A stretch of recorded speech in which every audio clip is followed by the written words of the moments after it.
Hey everyone, welcome to your first video for Digital Learning Day. So just want to clarify you're on the Measure of Center notes. Just make sure that you're on the right page because I know I gave you a lot before we left, so just make sure you're on the right notes. So today we're going to learn about our measures of center, and what we need to know first is that a measure of center is going to be a single number that describes an entire set of numeric data. So it's one number that describes an entire data set. And the two examples we're going to look at are mean, MEAN, and median. Now, mean doesn't actually mean, oh, she's being mean to me. What that means is average. So when I say mean, I am meaning average. So we're going to hop over to the next page and learn more about mean first, and then we'll move on to median. So measures of center, mean. Like I said before, the mean is the average of a set of numbers.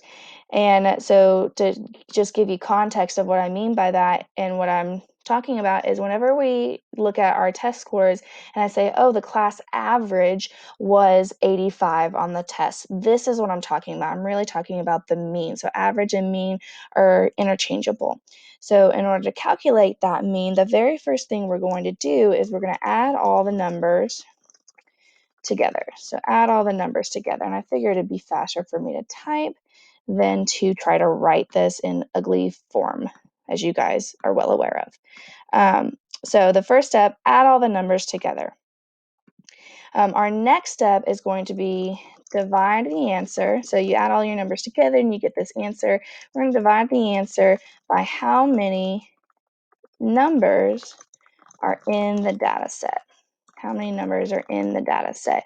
Now, what do I actually mean by that? So let's look at this example below. So in this example below, we have a data set filled with numbers 52, 48, 60, 55, 59, 54, 58, and 62. Now, the first thing the people did was they added all those together and they got a final answer of 448. So step one, done. Step two says divide the answer by how many numbers are in the data set. So let's count. I have 1, 2, 3, 4, 5, 6, 7, 8 numbers in the data set. So I'm going to take my answer of 448 and I'm going to divide that by 8.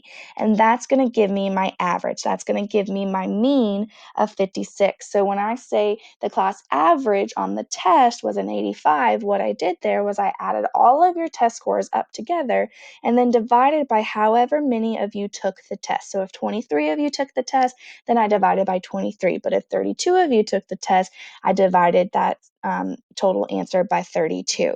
So do you see where I'm going with it? You're always dividing by how many numbers are in your data set.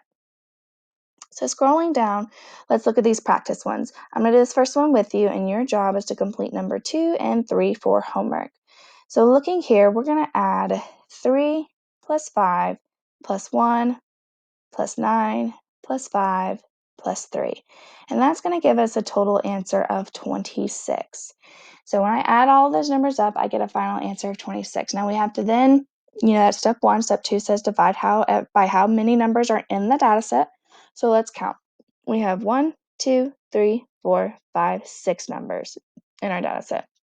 So we're going to divide 26 by 6, and that's going to give us a mean of 4.33 repeating. Now that line above it just means that that 3 goes on forever. It's 3, 3, 3, 3, 3, 3, 3, 3, 3, as long as you can count and breathe.